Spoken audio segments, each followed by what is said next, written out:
p.m. Mrs. Guy, was this meeting properly posted? It was. And do we have a quorum? Yes, we do. Thank you so much, Madam Secretary. At this time, I will turn it over to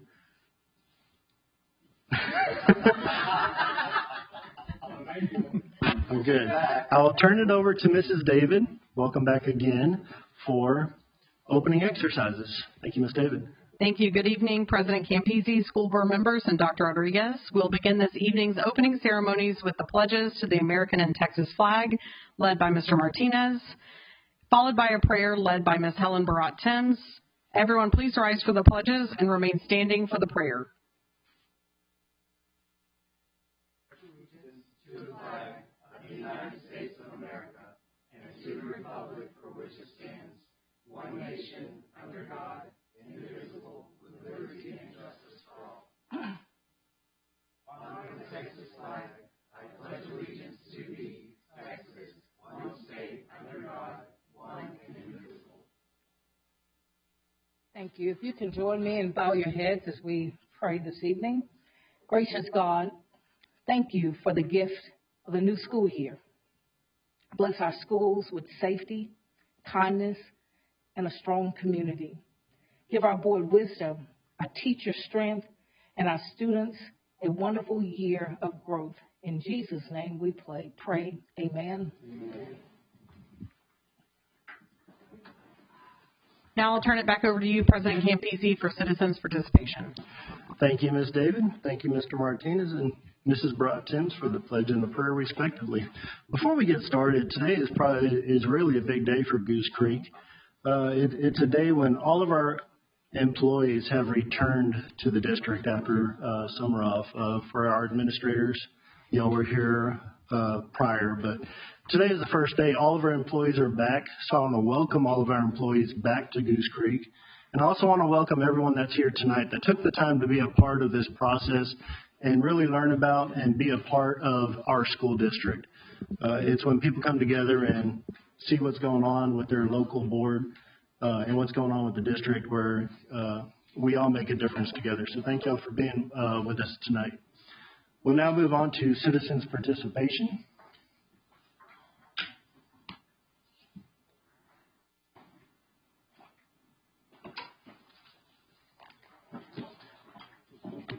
Mrs. Garcia has just advised we have 4 people signed up. Citizens' participation is the time that the board will hear public concerns or public comments from those who have properly signed up to address the board.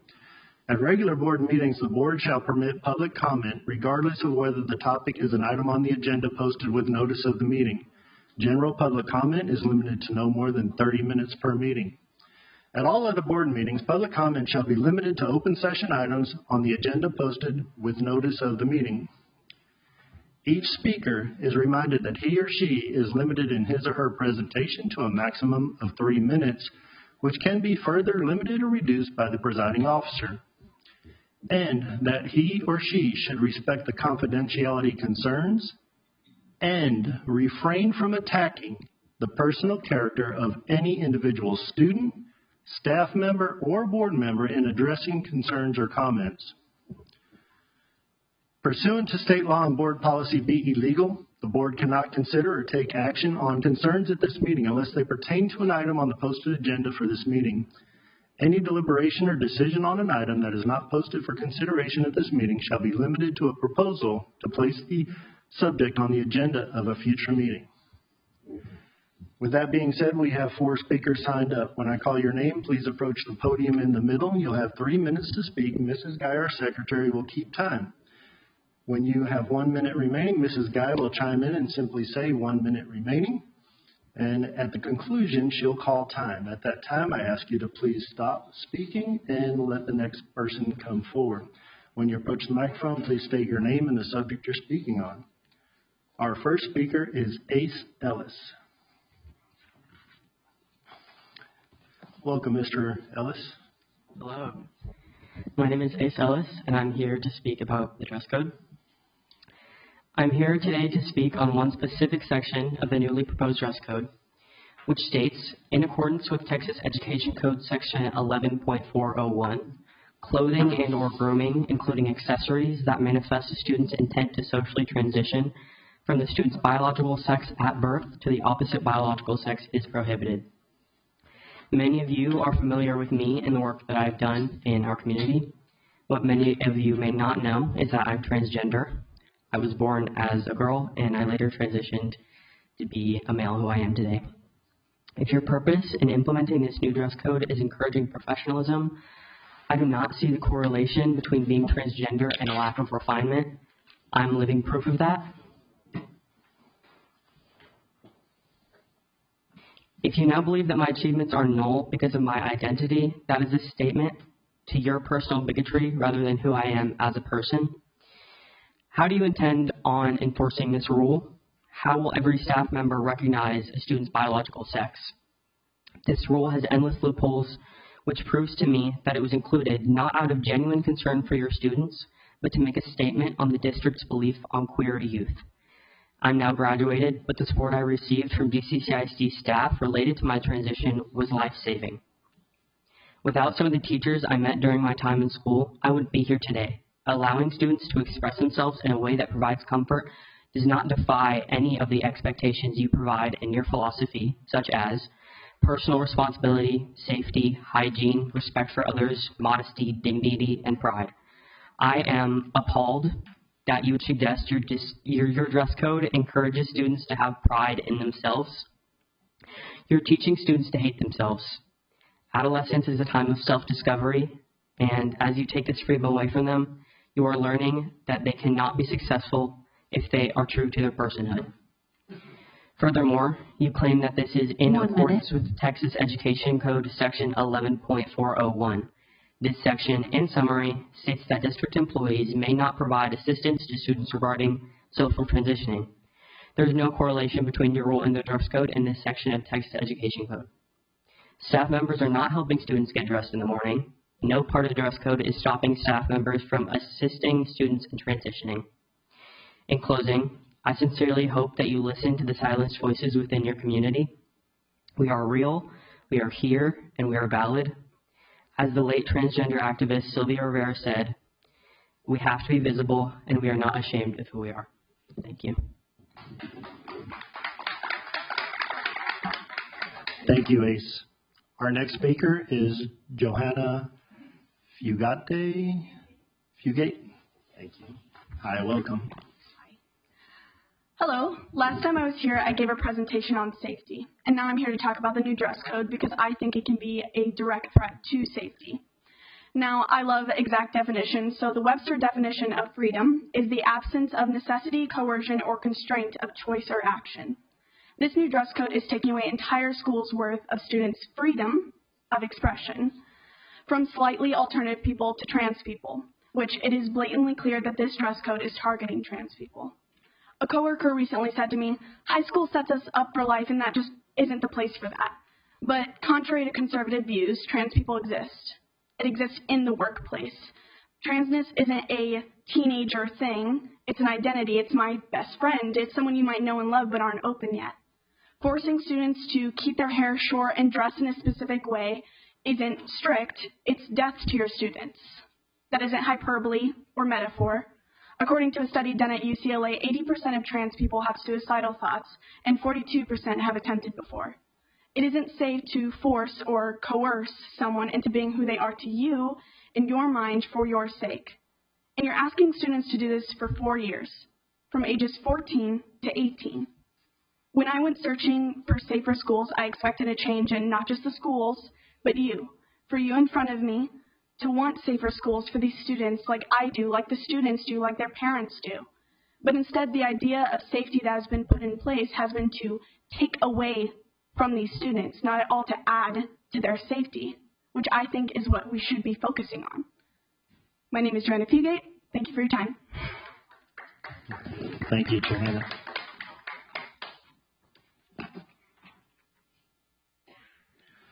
Our third speaker is Peggy Hemingway. Welcome. My name is Peggy. I am here on, I am here on the dress code.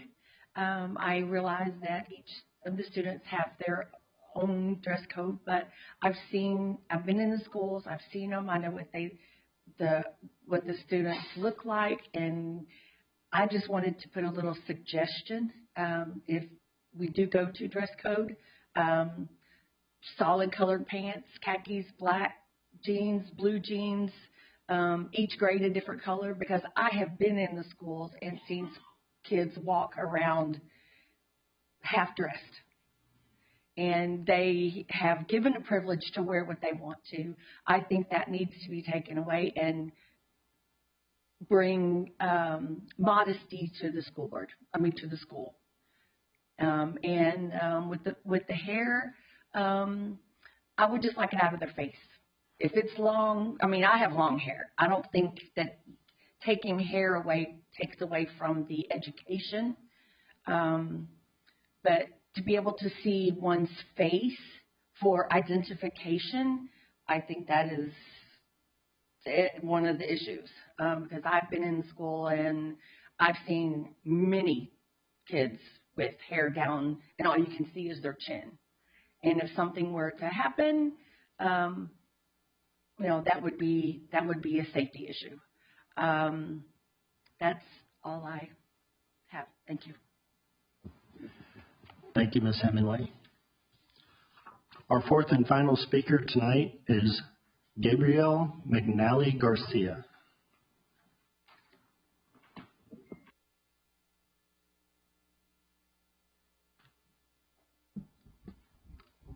Hello, my name is Gabriel McNally, and I am standing before you tonight to speak on behalf of the thousands of students at CISD who have been completely silenced by this administration.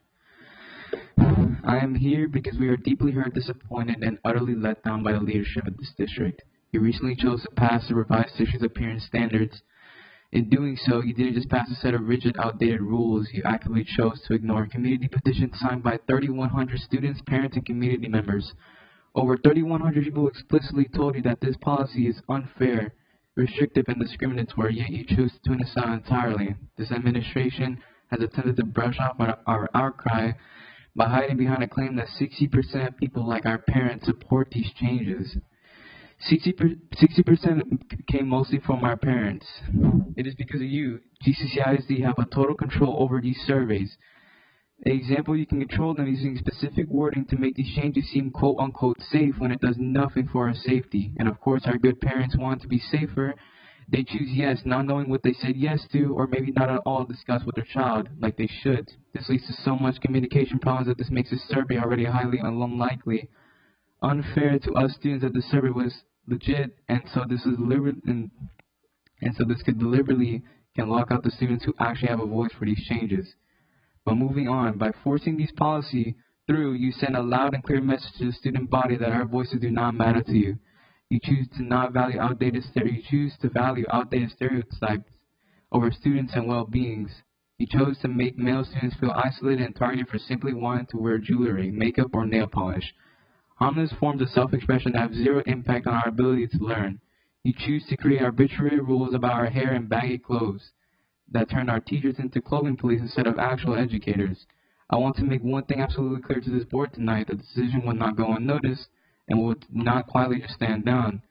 You might think that because our vote is over, the community would just forget, move on, and comply. We will not. Over 3,100 people stood up against this, and we are not backing down just because you close our eyes and ears to us. We will not stand for a district that silences students, and we're going to keep organizing. We will explore our legal options under Title IX rights, and we will ensure that the entire Baytown community remembers exactly who on this board chose to prioritize controlling our bodies over supporting our education. You had a chance to listen to the people you were elected to serve, and you failed us.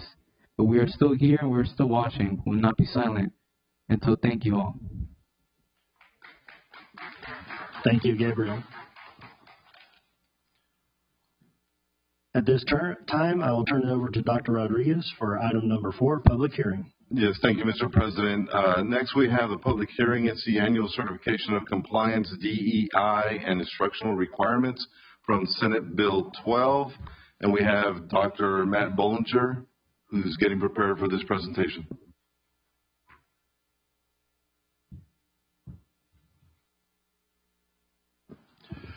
So while they're getting set up, because this is a public hearing, at the conclusion of their presentation, we will open the microphone up to speak specifically on this item only, and we will hear input from the public. It is not a communication or two-way, but it's your chance to provide input to the district related only to this hearing. At the conclusion of their presentation, please line up behind the podium, and we'll give you a chance to address us. Dr. Bowledge. Okay, good evening, Board of Trustees. Dr. Rodriguez. We'll begin the public hearing on Senate Bill 12, Annual Certification of Compliance. So what is Senate Bill 12? Senate Bill 12 was passed during the last legislation, the 89th legislative session, and part of that includes requirements for prohibiting diversity, equity, and inclusion assignments and responsibilities, or DEI. I'll refer it to DEI, as well as certain instructional materials that are prohibited. And so in the presentation, we'll explain that in more depth. Also, as part of Senate Bill 12, an annual certification of compliance is required from TEA to be voted on by school boards, and then, if approved, to be submitted to TEA, which will be posted on their website. And the deadline, even though these policies went into effect last year, at the beginning of last school year, the certification of compliance, the deadline is September of 2026. And so we have until September 30th to submit that. So school districts right now across Texas are addressing this item as it is a requirement. Okay. Another part of Senate Bill 12 is the restriction or prohibition of instructional resources or support related to gender identity. It prohibits student organizations to be formed focused exclusively on DEI components such as race or sexual orientation or gender identity. And so that's also a component of Senate Bill 12 that was passed. All right, when we talk about prohibition of DEI, what does that mean? What that's referring to is that districts are not allowed to assign or permit DEI duties. So, for example, a principal or an AP cannot lead a training on diversity, equity, and inclusion. That would be an example. Or a counselor cannot be assigned, let's say, an equity action plan for a student subgroup, and so, or something related to just sexual orientation. And so that's what was prohibited in the last legislation. Also, if that happens, then part of board policy that we have in place, and that all Texas school districts that adopted Update 126 have in place, is that there's disciplinary measures that have to be enforced by human resources. So if someone were to engage in DEI practices, or if we were to hire a contractor for DEI reasons, then we would follow the same investigations that we normally do, and then we would take employment action as deemed necessary, depending on what the incident was. Okay, I'm here with Dr. Reminick, and Dr. Reminick's going to explain the instructional requirements. I do have one more slide I want to touch on. Part of Senate Bill 12 is that we are required to notify every employee of the Senate Bill 12 board policies and procedures. And so we're required to send an electronic copy to every employee, and then also provide a physical copy. And so that would be in the form of a memo that outlines the policy DH local, which addresses the prohibition of DEI. Okay, Dr. Reminick. So Senate Bill 12 mandates that classroom instruction be objective and has specific restrictions. It prohibits the teaching that one race or sex is superior to another, that individuals are inherently racist or sexist because of their race or sex, or responsible for others' actions based upon a shared race or sex. Our teachers cannot express their personal or political views. They must remain unbiased in their teaching. Our law does protect our students during the discussion. They cannot receive consequences during their discussions on the required curriculum. Again, our students are not to be punished as they are going through various topics that are covered in the TEKS. This is a required annual process, and it has to take place on September 30th by September 30th of each year.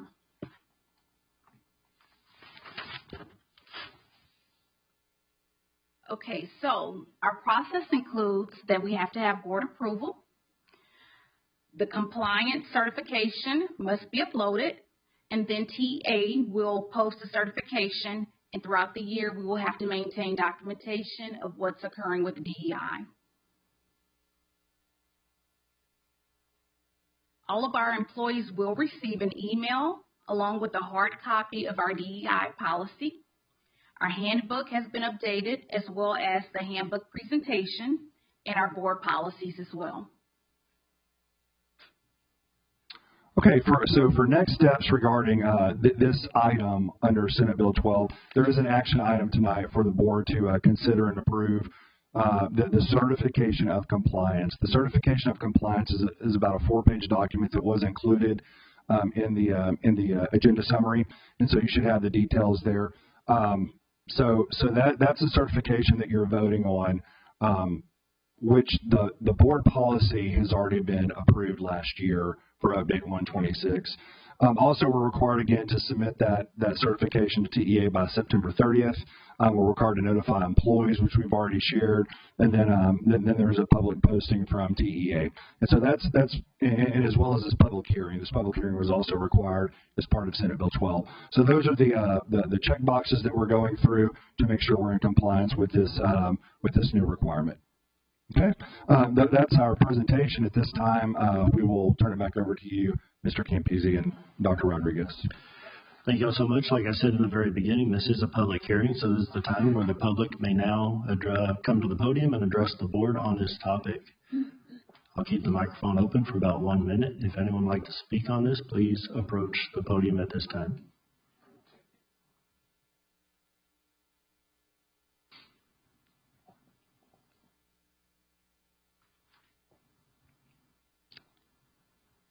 Last call.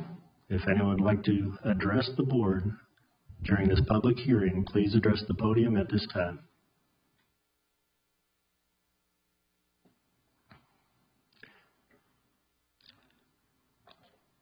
Seeing as how we have no one to address the board at this public hearing, I'll close this hearing at this time. Thank you all so much for your presentation. I have a question, though. Sorry. Go ahead. Okay, I understand that hard copies will be given to employees. Can you tell me a little bit more about what that looks like? How are they going to receive these hard copies? Yes, and so we've kind of grappled with that because to provide hard, that's something we typically don't do anymore. Even with our employee handbook, it's electronic, but it is a requirement, and so our plan is to put it in memo form and outline the board policies and the requirements, and then the DH local piece, which says if it's in violation, action will be taken. And then we plan to do a memo and then provide those to every supervisor, and then they're required to hand that out to their staff and to their teams. This is just my opinion, but I kind of feel like if it's something that can, like a mistake can cost them their job, I feel like it warrants a verbal notification as well. Like especially during all this back to school stuff, I feel like that's an easy 10-minute presentation. They hand them out and say, hey, I want to make sure everyone is aware of what's happening and what this actually means, and this is what this might look like for you to, you know what I'm saying? Like, this is what a violation might look like. We do have it included in our campus and district mandates presentation. There is a slide devoted to this Senate Bill 12 action item, and then we sent out written notification this past week on making sure that dress code is addressed in the presentation, and then this item here is addressed in the presentation. So, right. Thank you, Ms. Guy. My apologies to the board. I did not allow board input. Is there any other input from the board at this time related to this hearing? Okay, you didn't remember Ms. Davis' name either, but that's okay. It wasn't that I didn't remember. She was very blurry through my readers. I do agree with what Tiffany stated. I know they're getting an email and maybe a letter or whatever, but just to do it right, let them know verbally, that what we're doing or what's happening. And I would also like to add to that this is not GCCISD specific, and so this is coming from up high, so it's very important that, they understand what this all entails, both the dress code and this annual certification of compliance with the DEI. Thank you. Any other comments? Now I will declare this hearing closed for real. Thank y'all so much. We'll move on to item number 5 on the agenda, which is approval of minutes. In our board packet, we were provided with the board minutes for the July 13th, 2026 regular board meeting. What is the pleasure of the board? I'll second. I have a motion by Mr. Martinez and a second by Mrs. Guy to approve the minutes for July 13th, 2026. Any discussion? Hearing none, all in favor, please signify by raising your hands. Any against? Any abstentions? Seeing 5-4-0 against 2 abstentions, the minutes are approved. At this time, we'll move on to discussion items, item number 6, and I will turn it over to Dr. Rodriguez. Thank you, Mr. President. We have 4 items that we're going to be discussing. First, we're going to have the student code of conduct. Second, AP on-ramps and dual credit. Third, we have strategic plan goals. And fourth, we have the monthly financial update. But before we get started, feel free to sit down. I see that we have Jeff Minson is out in the crowd, and I do want to acknowledge, is that a Longhorn shirt? No, it's not. It's a national shirt. Okay. But I do want to acknowledge Mr. Minson. He brought up something a few months ago regarding our dropout rate, and he put us in a position where we went back and we did some research, and I want to acknowledge that we had somebody that was looking out for the best interests of the school district, and I would like Mr. James Husband to come up and just share some of the facts that you found, Mr. Husband, just so that way the board and the community is aware of what you have identified being the issue, so that way we can acknowledge Mr. Minson. Yes, definitely. Good evening, Mr. Campese, board members, Dr. Rodriguez. Yes, during the TAPER report that was presented in March, there was a discrepancy on the dropout 23-24 data, where it showed on the TAPER report that we were at 0%. In reality, there were 59 dropouts. We were at 0.7%, which was down from the previous year at 0.8%. Where this error occurred was the transition between when we would upload our live data to tables and things like that. There was a transition period, and so it was 59 students were put in there. They went in to correct another error that was deleted out. We only reported 1 to TEA. So again, we were at 0.7%. We did reach out to TEA and Region 4 and said, hey, what do we need to do to try to correct this data? They said at this point, because it was from 23-24, that we could not correct the TAPER. We could keep it locally, create a local action plan in case we ever got called out on it, and we needed to explain what the issue was. But it does not affect our accountability. It does not affect our TAPER. We can't change that, and we can't submit it again to our PEIMS report. So, are there any questions? And again, we thank you for bringing it to our attention. Thank you, Jeff. At this time, I appreciate y'all clarifying, but because it's not on the agenda, we are not going to entertain questions, but we do want to receive that information. And Mr. Minson, on behalf of the board, thank you for bringing that to our attention as well. You're someone that clearly comes to our board meeting, sits in the audience, and brings value to the district. So thank you, sir. Thank you, Mr. Husband. Thank you, Mr. Minson, and welcome back to Texas. I know you were out there with your family, so welcome back. All right, good evening, President Campese, Dr. Rodriguez, members of the board. My name is Kendall David. I'm the Chief of Community Engagement. I'm Carrie Smith, Director of Student Services. Today we have a brief presentation to review the edits and changes to the Student Code of Conduct. Just so you know, the Student Code of Conduct is on the agenda this evening for approval, and this is under Board Policy FO legal, and the board shall adopt a student code of conduct for the district. Ms. Smith is going to go over the changes from the previous year. Okay. Due to the fact it was not a legislative year, there were minor changes, so I have simply put the changes on there for you. You do have the full copy of the Code of Conduct with the March changes, however. So obviously the front cover was updated with the current school year. Page CC 12, we did add our district service as a disciplinary option under level 2.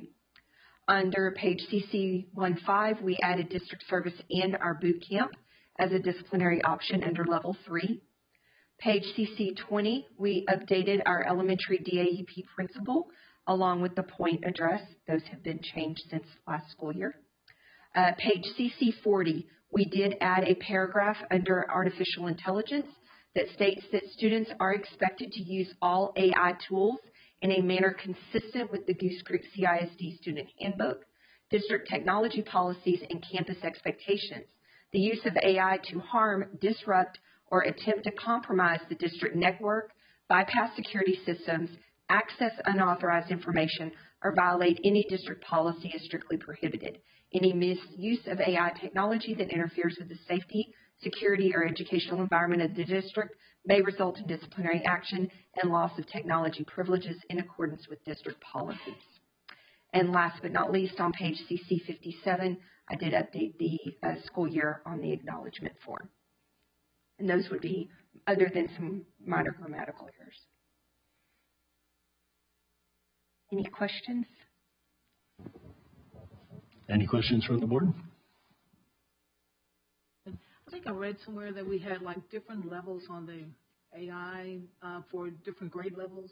Am I correct on that? I read that somewhere on our policy. Like with elementaries, can't use it. High school can use it if the teacher deem it necessary, or whatever. I'm going to ask Mr. Flint. So yes, the high school, I think we have it allowed for high school students is what we've designated for them to be able to utilize AI. Okay. So high school will be able to. Okay. I think we started that last year with right. the high schools. Okay, so that's still in effect yes, ma'am. As we move forward. We haven't modified any of that. Okay, thanks. Thank you. Any other questions? I have one, real simple. If I were a member of the public, where would I go to find the Student Code of Conduct on our webpage? You would go to parent or student resources. It's in multiple places, but it connects straight back to, the same page in the same handbook. But primarily as a community member, you would go to parents, and then it's listed under those quick links for the parent tab. Thank you very much. And it will be posted by next Monday. Our student handbook is attached to the front of this once you decide to approve it this evening, and then it will be on the website effective Monday before school starts. Thank you. No questions? No questions, Dr. Rodriguez? All right. Thank you all so much. Thank you. All right. Next, we have AP on-ramps and dual credit. We have Dr. Shannon Ramirez coming up, along with Dr. Nancy Montemayor.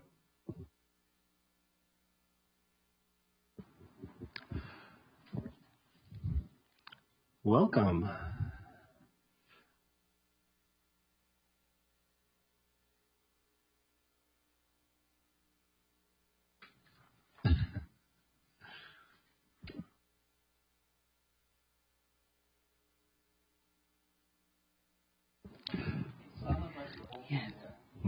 Let's restart that one more time, please. Yes. Good evening, President Campisi, members of the board, and Dr. Rodriguez. My name is Dr. Nancy Montemayor. And once again, I want to thank you for the opportunity to serve Goose Creek CISD as your Chief of Academics. I have come to join a group of educators, leaders that are very passionate about student outcomes, very passionate about turning whatever we need to do to help bring this district forward. So you're going to see a transformational year this year. And one of the ways that we plan on doing so is by being transparent. We want to gain the community's trust. And we have a report that was created by Dr. Shannon Ramirez upon your request some time back on AP, on-RUPS, and college courses. So I'm going to turn it over to Dr. Ramirez. Good evening, President Capizzi, Dr. Rodriguez, and board members. Tonight I'm going to talk to you about advanced academics, specifically AP, on-ramps, and dual credit. So some of the services offered by advanced academics are gifted and talented, dual credit, advanced placement, on-ramps, AVID, PSAT, and SAT, GT showcases, and our middle school honors program. So again, AP, on-ramps, and dual credit. So for the 25-26 school year, we had 762 individual students who were enrolled in AP courses, and we had 1,018 classes, so that some students took multiple courses. And I have a chart for you to view that shows you district as well as campus level enrollment. So for our 25-26 school year, we increased our AP performance by 15%. We are at a 64% pass rate, and by pass rate, that means students who scored a 3, 4, or 5 on the AP exam earning college credit. So we also had 54 AP scholars this year, 18 of those with distinction. And here you can also see a breakdown by campus of the pass rate for 25 and 26. 2025 pass rate is in green, and the 26 pass rate is in blue. This slide shows you individual courses that had increased student outcomes from 2025 to 2026. So you can see everything from art to U.S. history. There was quite a few courses this past year that did show student improvement. Some supports that we built in this past year to help our AP students become successful was Albert, which is a online resource that has full-length AP exams for students, as well as a question bank so that teachers can develop resources for students based on their specific needs. We had AP teacher meetings by campus. We also tracked AP program data through usage of AP Classroom as well as Albert. We had some AP preparedness courses for teachers, and we had student test prep weekends in April. We will move on to on-ramps now, which is the University of Texas's dual credit program. We had 263 students enroll in 470 on-ramps courses. As you can see, we have mostly science-based courses. We have one math course.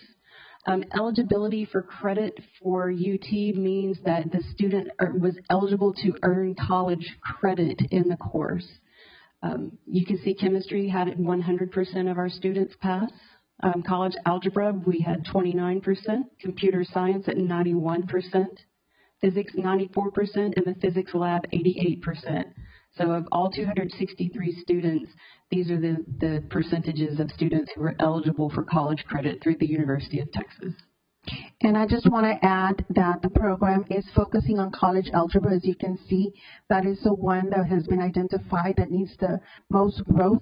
And we want to be transparent. Instead of opting to just remove this course so we can stay in the high 90s and 100s, what we want to do is focus on the areas of need and not take away the opportunities to our students. So there's already a plan in place to help improve this 29% and make considerable gains. So I'm going to move on to our traditional dual credit.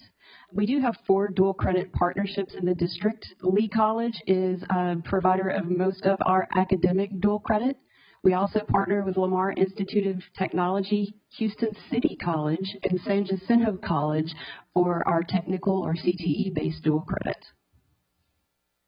So of our Lee College dual credit, which is the numbers that you will see tonight, we had 35% of our secondary or high school students enroll in a dual credit course over the past year. Of those 35%, we did actually have 8,497 dual credit seats this year, and it's also broken down by high school for you. And as you notice, we also had Peter Highlands and Virtual Academy students this year. So we had 2,525 students enroll in dual credit. You can see the number of unique students taking at least one dual credit course for this year. And I want to point out that these are CCMR points. Yes. That this particular program is contributing to our district's accountability. If a student takes any 9 hours of dual credit or 3 hours of English or math dual credit, they're eligible for a CCMR point under the system we are in now. We did have an 88% total pass rate district-wide, and I have that broken down for you by campus as well in the bar chart. And these are our associate's degrees and our core complete students. So we had 120 students in our district earn an associate's degree this year, and 104 of our district's students earned core complete, which is 42 hours of core credits that are transferable to any public university in Texas. Some of our program goals are increasing our underrepresented student populations in dual credit, removing barriers for dual credit enrollment, qualifying, awareness, and financial, and targeted focus on our high school options information extension in grades 6 through 8. All right, we are open for questions.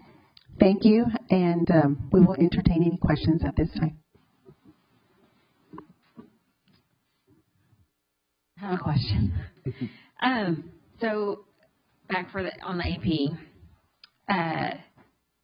there were 1,018 seats that were filled, but across the district from the chart that was provided in the board packet, it looks like 504 tests were taken.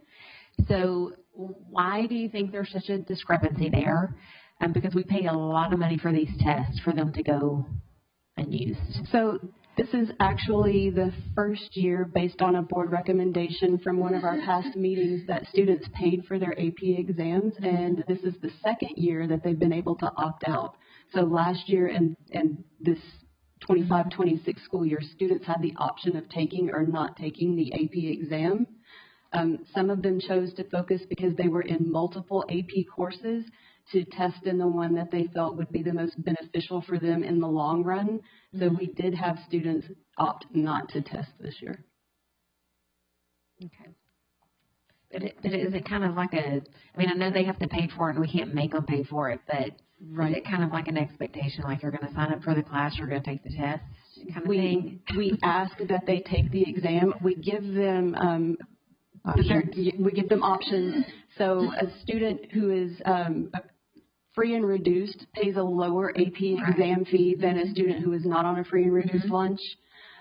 We gave them the option to make several smaller payments for their AP exams. Some students actually wrote grants for their AP exams, and then we had a couple of instances where there were some conversations that were had, and we assisted students that were in extreme need to be able to take those tests. We are also reimbursing students who passed their AP exams, similar to how we do our CTE IBCs, where the student pays for an IBC at the front, and then once they pass it, then the district's reimbursing. I like that. I just wish we could be more encourage them more to take the test. I completely agree with you. Because then at that point they're just playing the GPA game and they're not really trying to, you know what I mean? I do. Yes. That is something that we're working on this year, and we've spoken to counselors about that as well. And our AP fees letter and the reimbursement information will be going out to them before school starts. Okay. I have a quick question. Can I interject? On the other, go ahead. On the So, other side of that coin, would you tell me to go ahead or what we're going to do? Oh, well, you go ahead. No. Somebody go ahead. Okay. On the other side of that coin, and I know what Tiffany is with that, but I'm on the other side of that where I think if we're looking at our numbers are down and we're asking students to pay for this, have we seen that that's part of the reason why some of them may not? Because I know if I'm looking at, you're reimbursing me later, but I don't have that money right now. And I know you said you have all these little avenues that they can pay a little bit or write grants and making sure that the students know this. I think that if our decline is in those who are doing that, was it because we asked them to pay for it?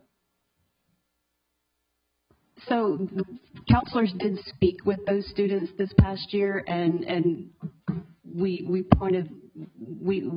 ask, is this a monetary constraint, or is this something that you're just focused somewhere else? And those that indicated that they needed assistance financially, we tried our best to make sure that those students were able to take those exams. So I'm sure, well, pretty sure. How are we trying our best is what I'm asking now. So we worked through the payment plans, and some students wrote grants, and then there were some extreme need cases where we waived the fee this past year. So we did do our best to try to make sure that the students who were truly interested in taking the AP exams were given the opportunity to do so. Okay. I just want to make sure, because I don't want the discrepancy of those who can't afford something. Right. Remember, we're still public. Yes, absolutely. And when you're public school, public means it's free. Okay. You know, so we have to consider that of the percentage of our students and the socioeconomic level that we're on in our district as well. So that's my question for that we always consider that. We really make sure our counselors and our students who are in AP classes have that avenue to know that they can go to the counselor and they can discuss this with them. I really hope that we do that. So we actually spoke about that today, and I will be providing a list of resources to counselors when they speak to students about AP exams, and here are some grant opportunities, here are some ways that we can find funds for you to pay for these AP exams up front. So we are looking into that as we speak right now. Thank you. You're welcome. Did we capture any data about the students who didn't take it because of financial reasons and none of the options helped them take that test? So I can request that information from our college and career counselors. I know that I spoke with all of them multiple times regarding financial need, and it was not indicated to me that there were any specific instances where the student didn't take it because of financial reasons, but I can get that for you. Okay. Okay, so there were 500 and how many tests taken? 550, 504. So if we had 1,018 seats, 50% of our kids are taking AP just to get the weighted credit and not meet the standard of the College Board, right? That's how it appears, yes, sir. In dual credit and in on-ramps, what tests are optional for those versions? Those students are required to follow the course syllabus and complete the course as directed. So we're not getting our money's worth from AP, and we're still continuing to hold on to a string that, well, this one class isn't available in AP or in dual credit. Well, then offer that one class, but let's get kids where they have to do the work and get the credit. That's just my opinion. I do know that it can work if you, I think there's a place for AP. I think there's a place for dual credit. I think there's a place for on-ramps. I think they can all work beautifully together. But I also think that you can you can set the expectation that if you're going to take this class, the expectation is that, because if they take on-ramps or dual credit, they pay a fee for that as well, right? It may be a small fee for them to take whatever classes they want, but they're still paying a fee. Yes, unless it's a PTEC or early college high school, they are paying a fee. So they're paying the fee, and the expectation is that they pass the class. The expectation in an AP class, as long as it's spelled out up front, is that they pay for the test and they take the test, right? Yes. Okay. Or they don't get weighted credit. Right. Thank you. I have one more question on on-ramps. If we're looking at on the college algebra, and you mentioned that, if we're looking at 29%, is it showing any correlation with that being that it's like students who may have never been exposed to the content or taken those classes? Meaning, are we having more freshmen taking that? Or because I know they can take it at any level, right? They can take college algebra at any level. What you're looking at is one course on one campus with a first-year teacher who we have devised a professional development plan for to increase student outcomes for this year coming. They've been to a summer course with University of Texas, and there are multiple opportunities throughout the fall to join webinars with the University of Texas to increase their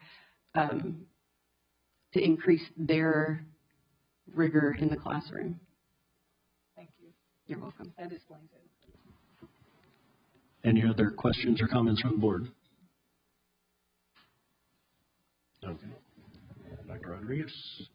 I appreciate the comments from the trustees. I'm struggling grasping the essence of what this board collectively is seeking. So I would like clarification on that. It seems like we are on two different sides and somewhere in the middle. So is this, can the board or can a trustee clarify exactly what direction you would like administration to move towards? And if we cannot come to an agreement, I will work individually with every trustee and try to come up with a recommendation. I would like for AP to have the same testing standard as any other advanced course. That's my opinion.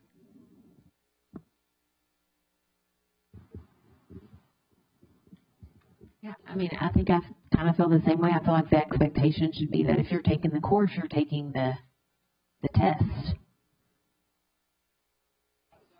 Still consider that we provide the information as much as we can to students, what's available to, especially on the financial basis of it, because remember, we're still public. That's all I want us to take into consideration. I don't have a problem with how we move forward as you're recommending here, and I'm okay with that, just knowing that everyone's communicated to that are in these classes. That's it.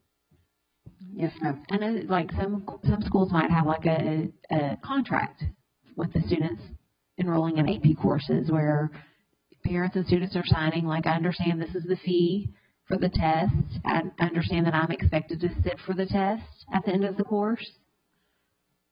And I mean, obviously our performance went up this year because only half the kids took the test. You know, only the kids that knew that they were going to do well, put the work in and really take it seriously took the test. And so obviously our performance went up, but I would like our participation to go up as well, which may mean our performance goes down a little bit, but it'll eventually catch up. Okay, I really do appreciate that. I will work with the academic team and we will come up with some recommendations and we'll bring that back. One more question. Is the weighted credit for AP local policy or right now? Okay, elaborate. So in the past legislative session, they did pass a bill about GPA. And I don't know that it'll really change much for Goose Creek because I think the main purpose of the bill is to make sure that AP and dual credit are weighted the same, is what I get out of it. But I think it starts with this year's 7th graders. Yeah, okay. So we still have several years to. Thank you. I'll refrain from making one more comment.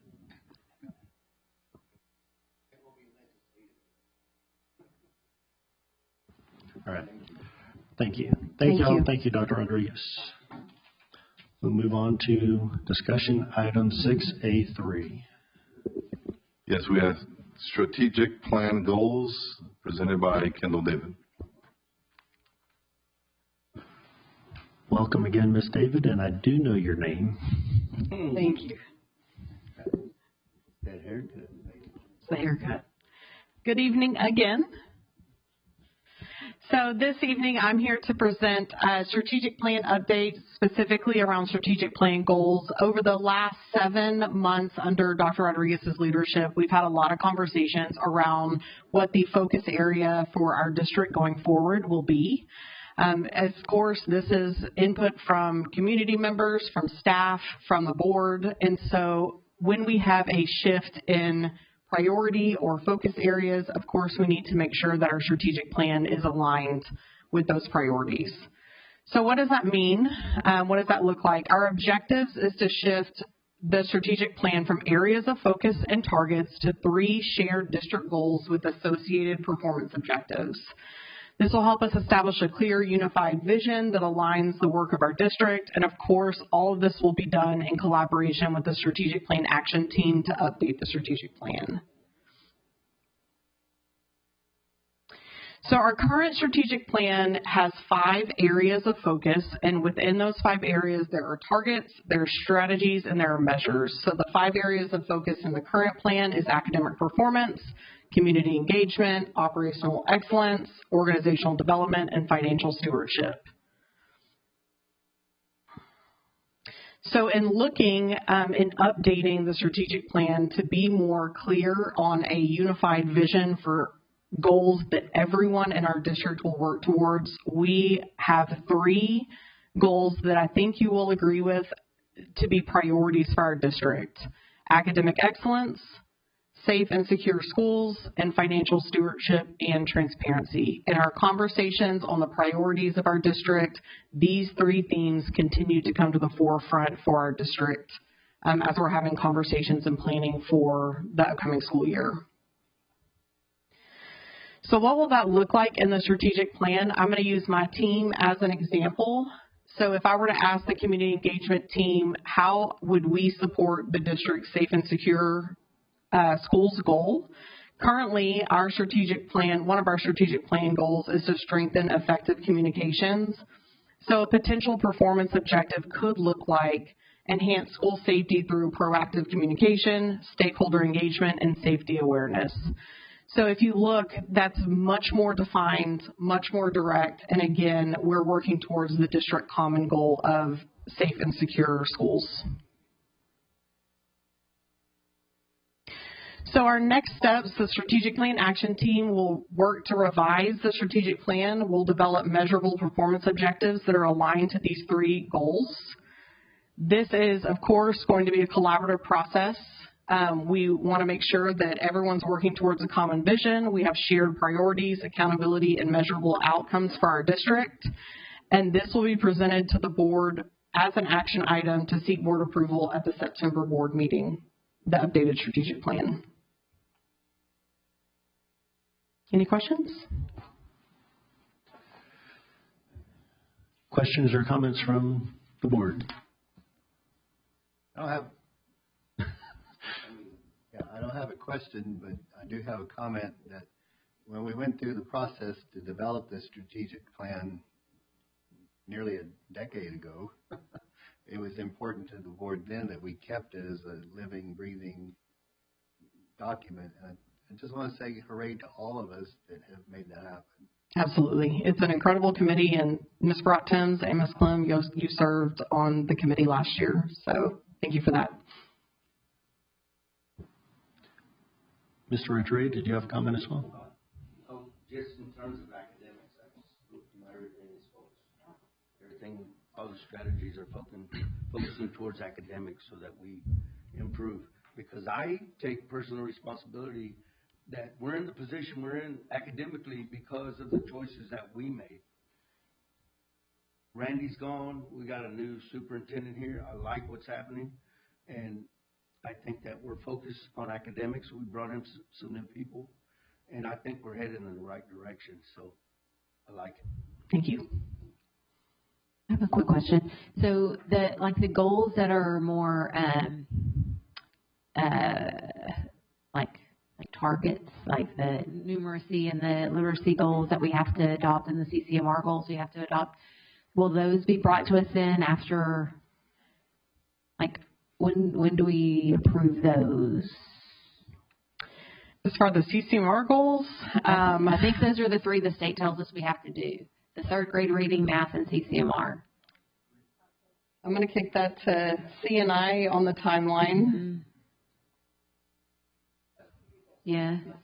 And I will tell you, the strategic plan, the objective of the strategic plan is to be overarching for the district goals and the vision of the district to make sure our work is aligned. There are, of course, going to be other goals for specific departments that you're going to put forward, but ultimately the strategic purpose of the strategic plan is to have an overarching district document that we're all working towards. Mm-hmm. I also want to add that in the next few months, you're also going to be presented with campus improvement plans, a district improvement plan.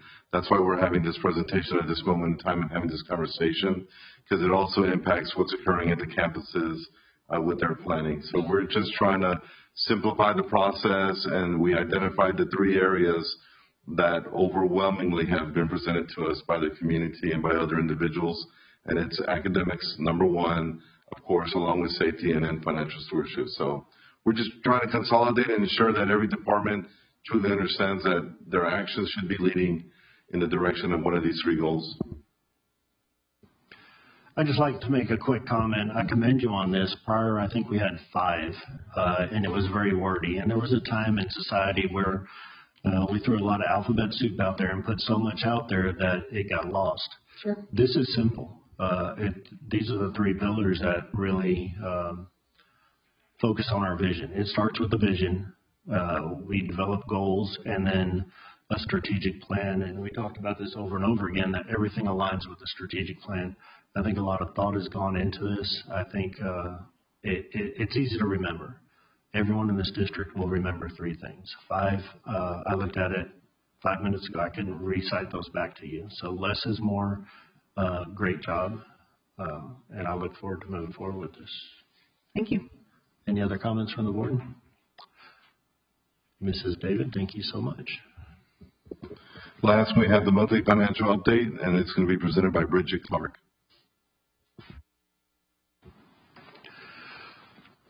While y'all are sitting down, I'd like to thank y'all once again for your willingness, openness, and transparency in reporting to this board and our community our finances on a monthly basis. I will tell you, for me, it's been very well received. I still get calls almost every month stating that they appreciate, our public appreciates, we're opening up the books, we're showing everything. So thank you so much for that.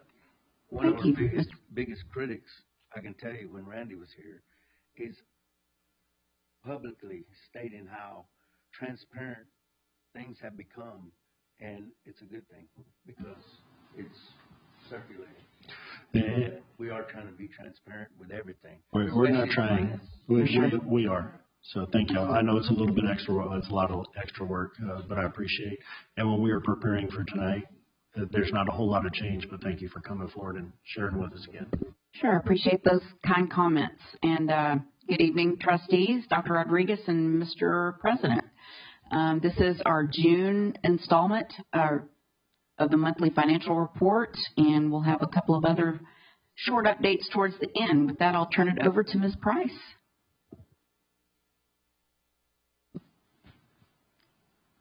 Good afternoon, Board President Campisi, Superintendent Dr. Rodriguez, and trustees. Before I begin, I'd like to note that the financial information presented tonight reflects preliminary year-end results as of June 30th, 2026. The Finance Department is still completing the year-end close, including final accruals, reconciliations, and necessary year-end adjustments. As a result, the financial information presented is subject to change prior to the completion of our financial audit. With that said, I will begin with a high-level overview of the district's financial position. The district concluded the fiscal year in a strong position across all major funds. Overall, we continue to maintain healthy reserves and strong financial capacity. Revenues continue to perform above the amended budget. Expenditures remain below budget, and capital and bond activity continue to support the district's priorities. These results reflect disciplined financial management and provide continued stability as we move into the new fiscal year. The general fund year-end revenues are estimated at approximately $280.5 million, which is about $5.5 million above the amended budget.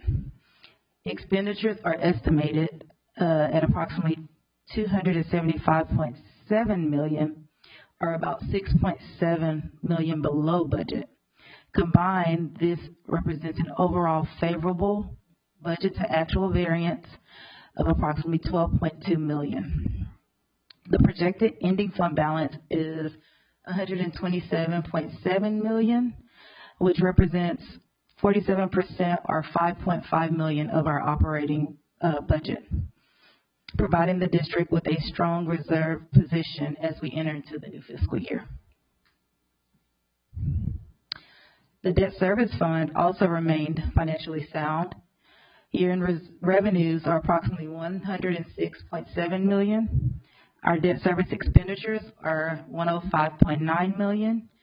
After accounting for scheduled debt payments in August and October, we are looking at an ending fund balance of $42.5 million, which remains sufficient to support our future debt requirements.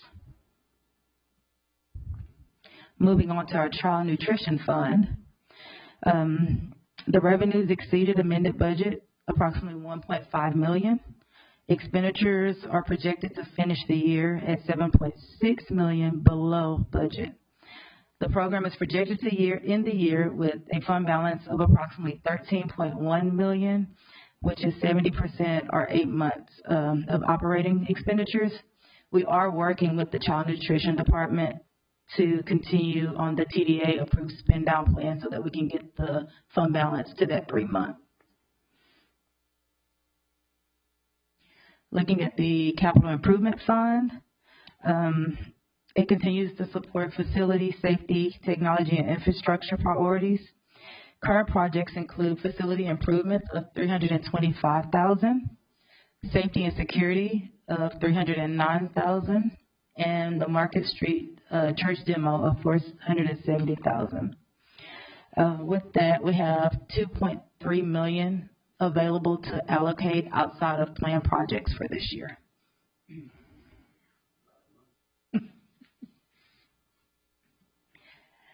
And then moving to our bond, our 2019 bond fund, we're looking at 98% complete of those projects. We have some technology and some admin services projects going, along with some closeouts on some of our construction projects.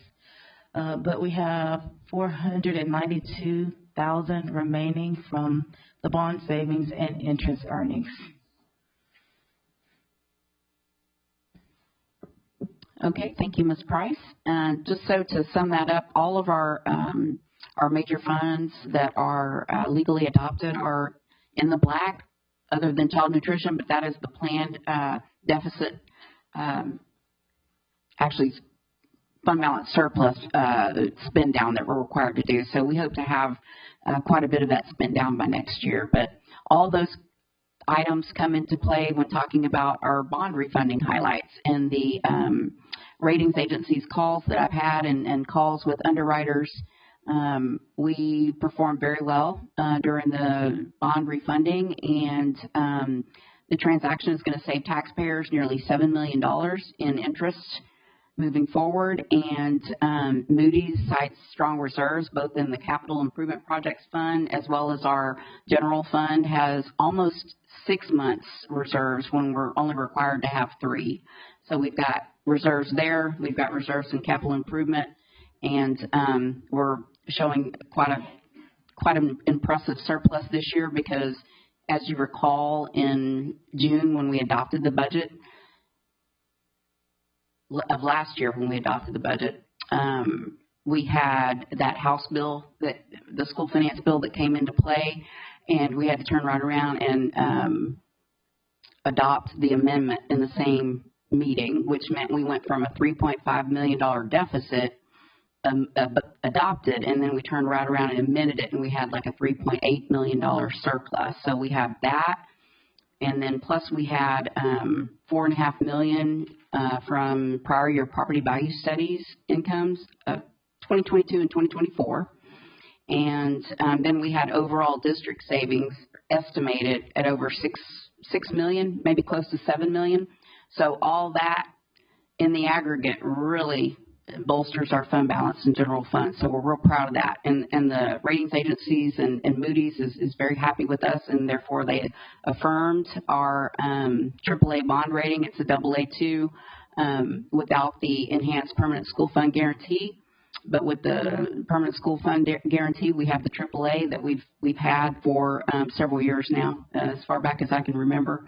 And we're doing a great job on that front. So very proud of that.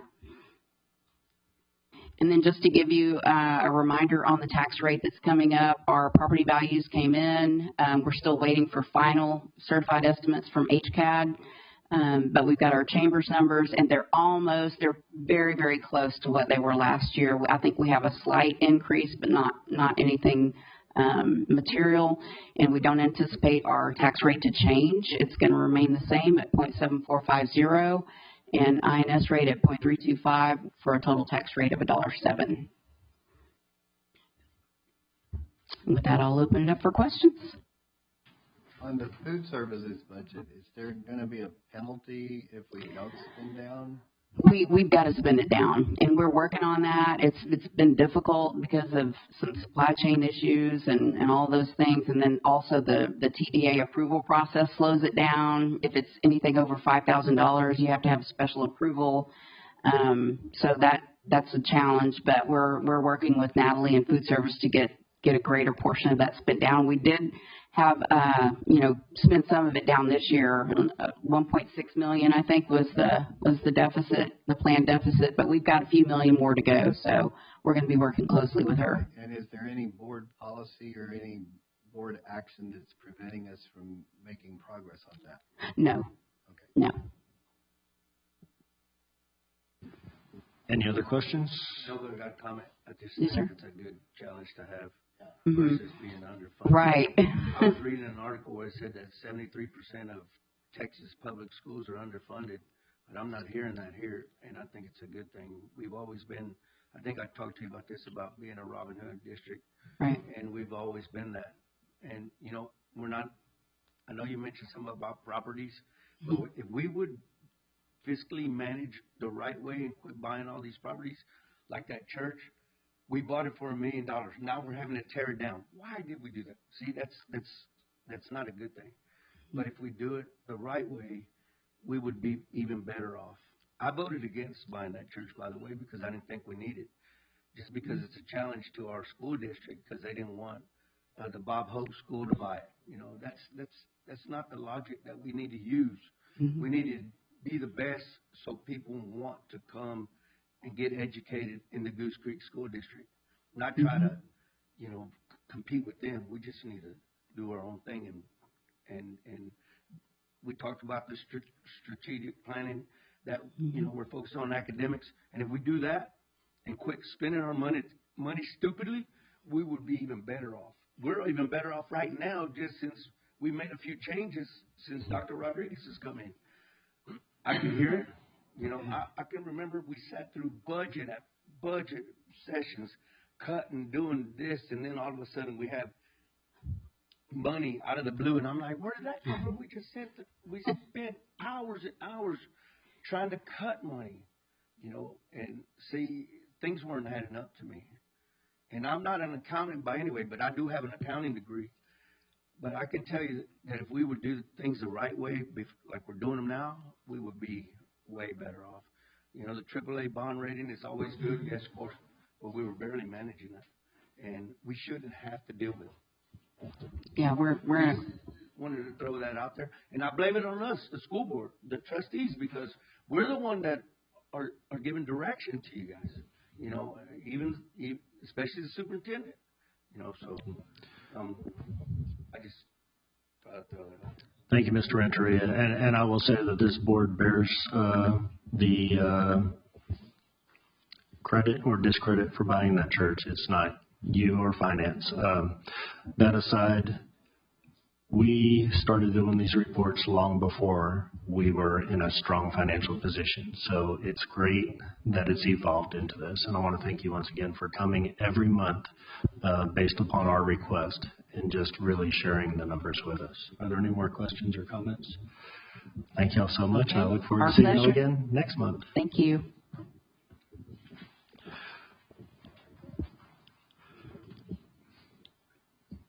That concludes discussion items. We'll move on to item number 7, action items. Dr. Rodriguez. Yes, thank you, Mr. President. Next is 7A, consider and take possible action on the annual certification of compliance for Senate Bill 12. What is the pleasure of the board? I'll move to approve. I have a motion to approve by Mrs. Guy and a second by Mr. Renteria. Any discussion on this item? Hearing none, all in favor, please signify by raising your hand. Any against? And any abstentions? Seeing 6 for, 1 against, 0 abstentions, motion passes. Item 7B. Consider and take possible action on proposed District of Innovation amendments.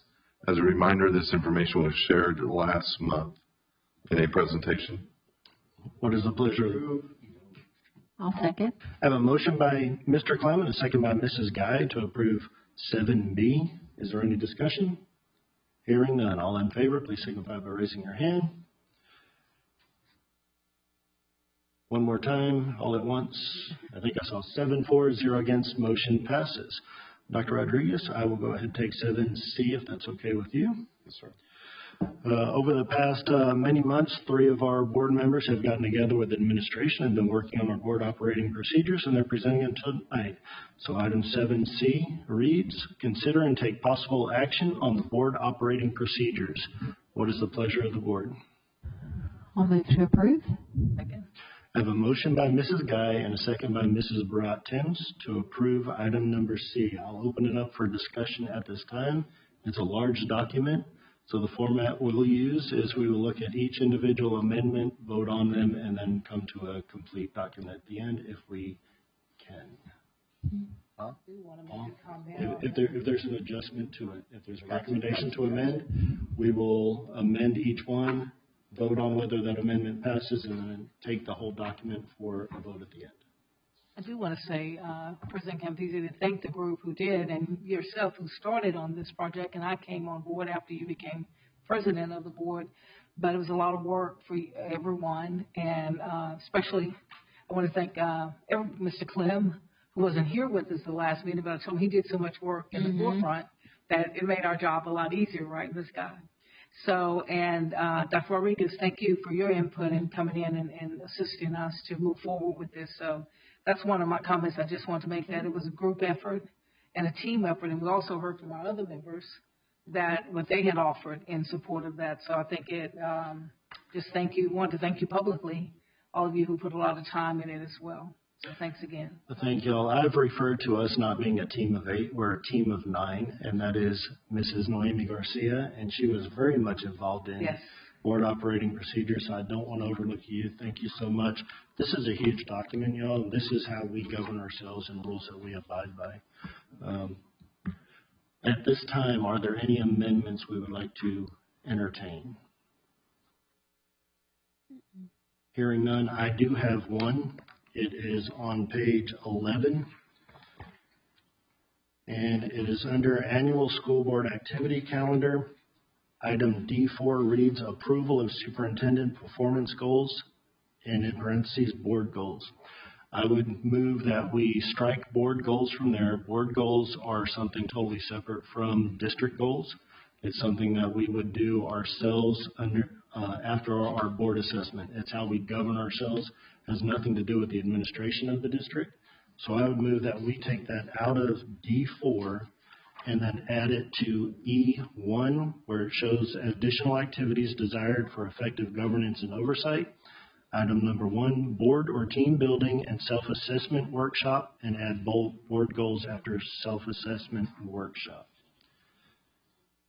Point of order, please.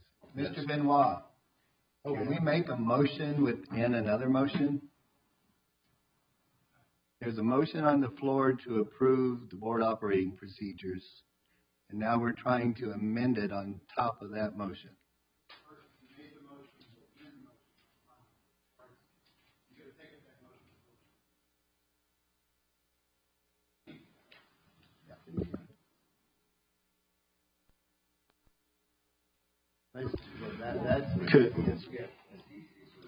Take a vote. And then do it again? Yeah, and then we'll do it again. Okay. That's easier than backing out. Okay. Any other discussion? We'll go ahead and vote.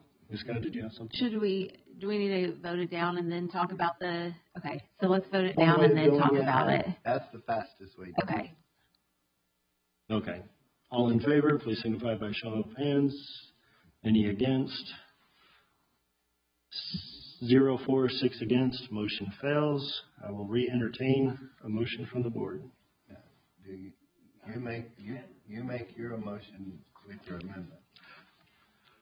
I move that we accept the document as presented with the amended motion or amended change on page 11, Annual School Board Activity Calendar, D4.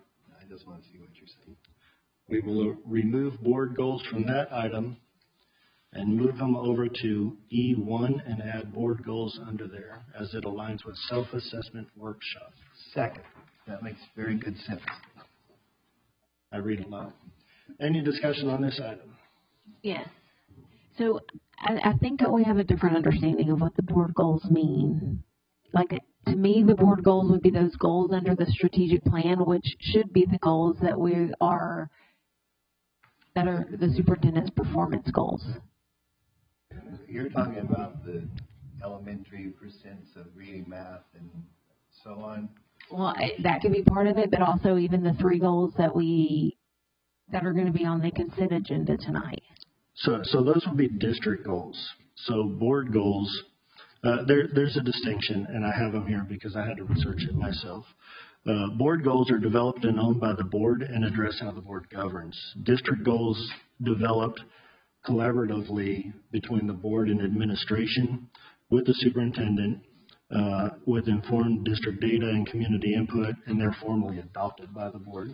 So a board goal is how we govern ourselves.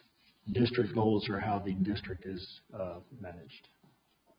So then I guess under there, instead of taking the whole board goals off, I guess it should just say district goals on there instead of taking the entire thing off besides the superintendent. I would agree with that. And I would performance goals, should it say district goals there? Goals. I'll amend my motion to agree to that. I will amend my second to accept that. And then also add board goals under E? Correct. E1, we're adding board goals after self-assessment workshop. Because board goals are developed how we govern ourselves based on our self-assessment.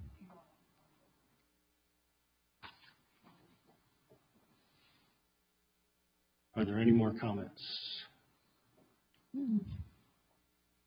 So we have a motion and a second to accept with the proposed amendments. All in favor, please signify by raising your hand. Seeing 7-4-0 against, motion passes. I am proud this board has updated this. I let the students out there know we just passed the board code of conduct. That's exactly what that is. Yes. The board operating procedures were significantly outdated. I am immensely proud that we've gotten this over the finish line. So thank you, Ms. Garcia, Dr. Rodriguez, administration. There were people in the administration that helped with it as well, and I appreciate that. We'll move on to 7D. Dr. Rodriguez, back to you. Yes, sir. We have 16 items to be considered for the consent agenda. Prior to this board meeting, we're presented with the consent agenda. Are there any items that are needing to be pulled for separate consideration at this time? D4. D4 will pull for separate consideration. Any others? So before us, we have consent agenda 7D 1 through 3 and 5 through 16. I move to approve what you said. I'll second. I have a motion by Mr. Clem and a second by Mrs. Guy. Any discussion? Hearing none, all in favor, please signify by raising your hand. Seeing 7-4-0 against, motion passes. We'll go back to item 7D4. Dr. Rodriguez, would you present it, please? Yes, 7D4 is student code of conduct for the 26-27 school year. Move to approve. I'll second. I have a motion by Mr. Clem and a second by Mrs. Guy to approve student code of conduct 26-27. I'll open it up for discussion. Mr. Martinez. Yes, I would just like some clarification on some things that I found in here. So for one, on page 13, I want to highlight the bullet point that starts with sexting, and I only want to highlight that one because it starts with a quotation, and that's the easiest way to find that bullet point on this page because there's like 50 bullet points. 2 bullet points above that one, there's a bullet point that starts with toward another student or district employee, and that's all it says. So I would just like some clarification on that.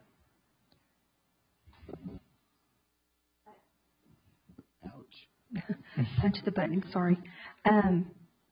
That would definitely be a typo that I can delete, yes, sir. Okay, Because that would be, it was from the previous. Awesome, thank you for that. And one more.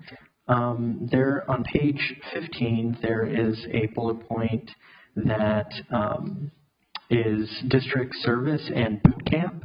Yes. Are those both new bullet points from the old one? Yes, Okay. those are both new. Can we just explain what the boot camp is one more time? Yes, or you want both or just boot camp? Just boot camp. Just boot camp. So we have hired 6 behavior management interventionists, 3 of which will be sharing the junior highs at the feeder pattern.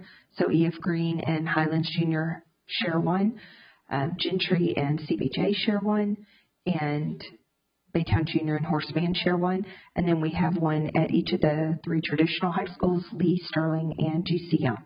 All 6 of those positions have been filled. All of these gentlemen have been trained in the last week. They are all fitness certified. They have all been provided with a strenuous curriculum provided by a fitness expert. We have 50 workouts that they will do with the students, along with their CPR, first aid, AED certified, and as of this Friday, they will also be CPI and TBSI trained and certified as well.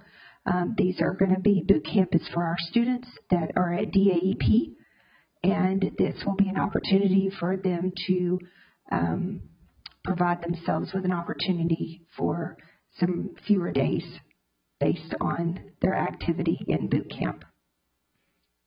Okay, thank you very much.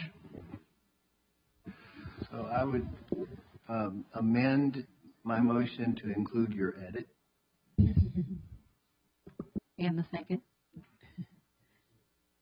So we have a motion and a second to approve the, or to amend the motion to begin with. Is there any other discussion on this item? Hearing none, all in favor, please signify by raising your hand. Any against? Any abstentions? Seeing 6-4-0 against, 1 abstention, that motion passes. We'll move on to item E, board business. Future board agenda items. Are there any items that this board would like to see on future agendas? And at this time, Mrs. Guy, I will go ahead and add we are actively working on a date for accountability. That has not been forgotten. It's really been a lot of work put into it. It took a different direction than originally intended. We've got that aligned with what we're really looking for, and that's coming in a workshop pretty soon. And I think we're going to have dates proposed here tonight. Mrs. Guy, and the accountability information should be arriving August 12th. Is that correct, Mr. Husband? So August 12th. So we're now in a position as a school district, and that's why I've been having the conversations, but we're now at a point where we can begin scheduling the special workshops so we can have all that information prepared. Perfect. So in essence, it's going to be a 2-for-1. We're going to get the accountability process and the structure behind it, and then also be able to apply our numbers directly to it. So it's really aligning very well. So I appreciate that approach. Are there any board updates? I'll start to my left, Mrs. Guy. No. Mr. Martinez, Mr. Clem, Mr. Sampson, Mrs. Barattens. Thank you for not throwing out the board operating procedures. Thank you for taking care of the board operating procedures. That was a lot of work. I know it was. Mr. Rodriguez. All right. I don't have anything that I will share today. I think we're good. I would add that convocation is tomorrow, Wednesday, and Friday, 8:30 and 2:30 at E.F. Green.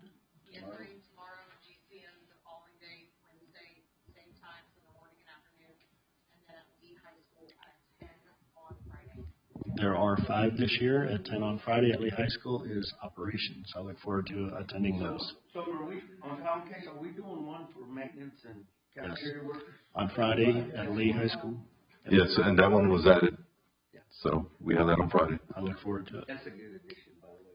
You know, we need to recognize all our employees, you know. I appreciate you providing that feedback. It's necessary to ensure that all the employees are able to go through that process of convocation. So thank you. Whoever's in charge of that, I have a sponsor for that. So let me know. Yeah. All right, thank you. The next board meeting will be September 8th, followed by October 5th and November 2nd. The 8th is Tuesday. And the 8th is a Tuesday? Is this wrong again, or is that accurate? It's Tuesday after Labor Day. Yes. Okay. All righty. And the other 2 nights I'm on nights again. So let's put something fun on the agenda. All right, very good. I would also add that if board members have any questions about items related on the agenda, and it requires data coming back from administration, please be sure to send that to Dr. Rodriguez or Ms. Garcia so all board members receive that in full. All right, very good. At this time, we will recess into closed session. The board will now recess into closed session pursuant to one or more of the following sections of the Texas Government Code, sections 551.071, .072, 073, 074, 075, 076, .082, 83, 84, 87, and 089. No action will be taken while the board is in closed session. Time is now 7:37 p.m. We will now reconvene in open session. The time is now 9:23 p.m. No action was taken while the board was in closed session. We'll resume the agenda on item 7H. Dr. Rodriguez? Yes, sir. Thank you, Mr. President.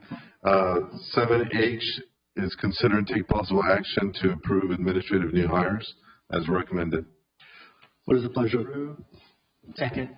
I have a motion by Mr. Clem and a second by Mr. Martinez to approve new hires as presented. Any discussion? Hearing none, all in favor, please signify by raising your hand. Seeing 7 for 0 against, motion passes. Having no further business before this board, we are adjourned. The time is 9:24 p.m.